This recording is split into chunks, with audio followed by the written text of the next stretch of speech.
Hi. Hello. I'm Meg. Nice to meet you, Meg. Everybody, this is Isabelle. Hello, everybody. My name is Isabelle Olmo. And we are at Imaginarium. Yes. And I was very excited to talk to you because you have beautiful covers. Ah, yes. And I will admit that I have not read your book yet. However, I'm a hoe for a good cover. So tell us about your books. Like, what do you write?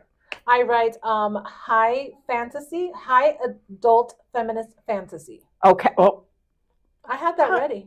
You did. All right. So tell me about what makes it that description. So I wanted to write fantasy from the point of view of women. Okay. So usually fantasy, it's told, at least the men have the majority of the point of view, the majority of the storyline. Recently, we've been switching to an equal. Half men, you get the dual POV. But I wanted to do something where the women were the focus. So every woman in my book is a main character. Wow. Yes. Oh, wow. Yes, yes. Okay, this is apparently my word of the day, by the way. I've said wow 15 times today, and I don't know what's happening. Let's go for 20. Yes, I'll keep that. So, wow, how'd you get into it? I watched Game of Thrones really angry at the end. I was angry for 29 days. That's very specific. Well, in Puerto Rican, we have to be. So 29 days. And at the end of the 29 days, I was like, I've been angry enough for a long time. That was your incubation period? Yes, it was. The metamorphosis was complete. Yes, and then I was like, I'm going to sit down and I'm going to write. Instead of a butterfly, you became out as like a raging fire phoenix. You were yes. Or a dragon, as we have them in our book. So I kind of wrote for 29 days, and I wrote this book. You wrote the book in 29 days? Yes, ma'am. How many pages is it? It's sitting at about 504, I think. Okay. Yeah, that seems totally reasonable. Wow. Did you eat? Sometimes, yes. Okay. Yes. But was there any sleeping? There was sleeping. I type really fast. That's very helpful in this scenario. Yes, I mean, otherwise, how would I have? Yeah, I mean, like NaNoWriMo's, like people go like pretty hard, but that's. I think I ended at like 117,000 words. Yeah, it was intense. Okay, so and have you just written one now? Or no, I after I finished this first one, those first 29 days, I kind of rested like for a period of like 30 days. Does. Yes, that's one does. And then I wrote the second book, which is coming out June 9th, and I wrote that one in 31 days. And you had never written before? This is my 18th manuscript. Wow, okay. I have a bunch of manuscripts on my shelf that I never thought were good enough. And I just kind of like kept them, kind of like a little pet project. Yeah. Collecting dust. Yeah. And then when I got to this one, I felt like I was finally ready to tell a good story. I love all of this. Yes. I love everything you're telling me. Yes. I was like, maybe now I'm ready. You're like, all right, I feel it. Today's a good day. The first stuff, I don't even want to tell you. It was a hot mess. But here I am, finally. I mean, that's how that happens, though. Yeah, so a lot of cultivation of craft until I got ready to publish. That's amazing. Yes, thank you very much. So, wow. Yeah, I'm holding it. I'm restraining it. It's here, bubbling. We'll keep counting on it. So, are you going to stay in this realm, or do you think you're going to branch out? There's a part of me that really wants to branch out and do 17 different things at the same time. Yeah. But I still work full time, so writing is still something I do when I get off work. And I can only focus on this. So I want to do something really well. And I didn't realize I was a type A psychotic, personality of every OCD? detail. Yeah. Oh, that's. I feel like that's a better description than psychotic. Maybe you're psychotic, but let's not. I never thought I was so meticulous. Yes, wow, right? I never thought I was so meticulous until it came time to publishing, and then I'm like going over each line. So it just takes me a long time. It takes me about a year to edit a book. So, that is a long time. Yes. Consider you wrote it in 29 days. Right. So whenever people are like, it didn't spit out like that, all nice and polished. I mean, it was an amalgamation of ideas, and then I polished it until I was satisfied with it. So, a long time ago in a galaxy far, far away, like I work in marketing. That's what I do. But lots of people know this, whatever. But before this, I was a journalist. Okay. And my first editor was Frank. What did R.I.P. Frank. do? Frank was terrifying. As editors are. So he didn't believe in just correcting things on the screen. Mhm. He would print everything out Mhm. and red mark it up. That's and neat. it was like being, in 10th grade again, Mhm.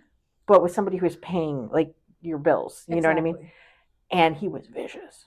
So he would just cross the whole thing out and just give me back a paper that I just covered in red Yeah. and just go do it Good again. luck. Yeah. So Mhm. I am not one for, I have a lot of words in my vocabulary and I'm very chatty. I don't know if you Same, kind of, yeah.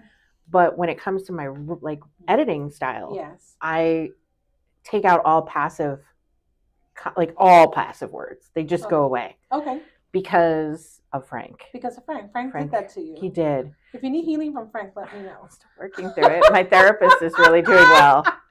So, but I appreciate somebody who takes the editing time seriously. And I will say, as a reviewer, Yes. we get a lot of submissions. Yes, I can imagine, yeah. That are not edited. Oh, yeah. And no matter how good the story is, it can detract. It can take you out. Yeah, completely. It's really hard if you're sitting there going there, your, Yeah. overnight, that you just can't stay in it. Yeah, especially when you have already worn the editor hat. It's hard to take the editor hat off. But even when you don't, I feel like a lot of readers have trouble with that too. Oh yes, I agree. As a reader, yeah, I'm sure you know. I'm very picky when I read what I read. So what do you read? So I read across the board. Most of the time I read literary. So in my head and in my soul, I think I write literary, but actuality, it's more like genre fiction. Yeah. So, but I do love, like, my favorite books are literary. So Homegoing by Ya Agassi. Oh, nice. Yeah. So what did you most recently read? Well, I'm currently in the middle of reading, what is it? The Beautiful Ones by Silvia Moreno Garcia. And nice. Love it. Absolutely love it. Really? I heard good things. And I just finished reading The Enchanted River, I think it was. It just came out not long ago. I have a thing for literary fantasy. Okay. It's hyper specific. That is very hyper specific. But it's like, I want the fantasy elements of it, the magical elements, but with beautiful language interwoven throughout. And that just hits it for me. So, with as many of us as there are, we all have like different stuff we like. And we have some people who are very much into just strict fantasy. Like we have horror fans. Yes. I am a moody reader. Same, yeah. So I find that if I'm reading too much of one thing, I need a palate cleanser. Palate cleanser, yeah, it helps. So, I mean, a rom-com thrown in the middle, that's always for me. Yes, I agree. Sometimes you want something light. But like sometimes I want something that I'm gonna like dig deep. Like I love historical fiction for that reason. Agreed. Because I will then research the heck out of whatever subject matter. You will be well versed by the end. I do, yeah. And so sometimes for me that is what is the palate cleanser. Yes. Because I think some stories, because you get so into them, especially if there's multiple books in a series. Yeah. You are in that world, and it's hard to get out. Yeah, it's true. Like, what time? When do you stop living in that world? Because we do, in a certain way, live in the world that we're reading. If the author did it right. Yeah. And I find myself. So when I was editing this, and I was editing it for so long, I started talking with a British accent. It was wonderful. That is wonderful. Especially when you do it to the UPS driver, and he's just staring at you like, I'm so confused. What's happening here? But it felt right at the time, so I just went with it, and I lived my best life. But it's because I was so deep in the world. Then you did it right. Okay, good. So, take us into your world. Okay, so my story is about a woman whose husband is killed in the very first chapter, and she marries the man who kills her husband. You want to elaborate on that at all? Or? I was like, okay, I'm done.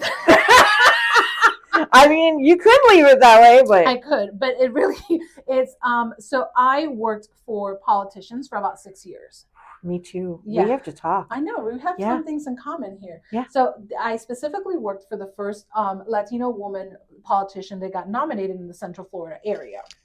And just watching them handle a room full of people who did not respect them, even though they were the ones in charge, was highly inspirational. So when I took into my story, I wanted to create characters that had that same sort of gumption. Let's call it that. That's a great word. So I wanted her to go in, and one of my favorite scenes in the book is as she becomes queen, she reminds the men exactly who is queen and who they are not. They are not the rulers. She is. So it seems like that. Feminism. Feminist fantasy. Yeah. Henceforth. So I wanted to create a character who was unapologetically bold. I think oftentimes female characters that are bold and speak their mind and put people in their place are seen as negative attributes and are often given to villains, which is why we love villains, because they're so unapologetically bold. Morally gray. Yeah. So I wanted to make main characters that would torture a man for information. So why not? Say less. Yeah, so that's what I'm saying. And have her be conflicted. Like, obviously, this is not something I'm taking pleasure in, but it is something I have to do. Because how dare I stand here and be a leader and then not do the dirty work? That's amazing. So that's the kind of character that I wanted to bring to life. And in doing so, I decided to craft a character whose husband has just been killed. She's devastated because she did love her husband, but she still has to wipe her tears and be like, I'm now a leader. So she lets the king who killed her husband know, you're going to marry me for peace, or I'm going to go ahead and destroy your city. Let me know how you feel about that. Okay. And he's got no choice but to take her hand in marriage. I wanted to write a female character that decided on her arranged marriage, not that it was thrust upon her. Yes. That she is now here coming to I think a lot of people right now are very into, are seeing like Queen Charlotte. And, yes. Like, this is my decision. And you're bringing it. Yes, and it's so funny because when I wrote this 4 years ago, I didn't think anyone would be into a story like this. So I kind of shelved it. For 3 years, it just sat on my shelf along with the rest of the manuscripts. And then I got pushed to actually publish it by my friends, and here I am. But it is because I wanted to write bold characters, unapologetically bold characters that don't have to give. One of my favorite moments is when her captain of her Queen's Red Guard tells the king, I don't answer to you. So please move along. Yeah. That's the type of female characters that I wanted in my story. And without doubt, there are women who might have not fully found themselves, and that it should be not only acceptable, but fostered in order to get them to that level. I feel like you wrote yourself into a character, but listen, people, I just met this woman 20 minutes ago, but I feel pretty confident in what I'm saying. But that's a good thing. I mean, I feel like, there's a lot of conversations right now around putting out stuff where you see yourself in books. Mm-hmm, yeah.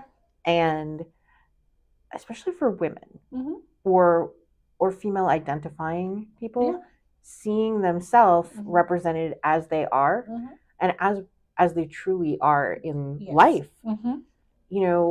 Women tend to be pushed around or meek and in reality, I'm a loud lady and I've spent a lot of time in my career being called bossy. We like being bossy. But you know what? Yeah. I'm a boss ass bitch. Yeah. It is what it is. Someone's got to take care of business. I get things done. Yeah. So, you can call that whatever you want. Exactly. And I'm okay with characters that, that I'm not listening to an inner monologue the whole story. No. Where they're constantly questioning everything they do. Exactly. And a victim of their own story. Yes. And because the reality is that most women are strong. Yes. Even if they're not loud, they're strong. Resilient. What's the Eleanor Roosevelt? You don't know how strong a woman is until you put her in hot water. This is the true. Women are like tea. That's what it is. The women are like tea, yes. And I think that that's true. No matter what, women get things done. Yeah. We are the ones who, carry the weight. Mm-hmm. And we don't get the credit. No.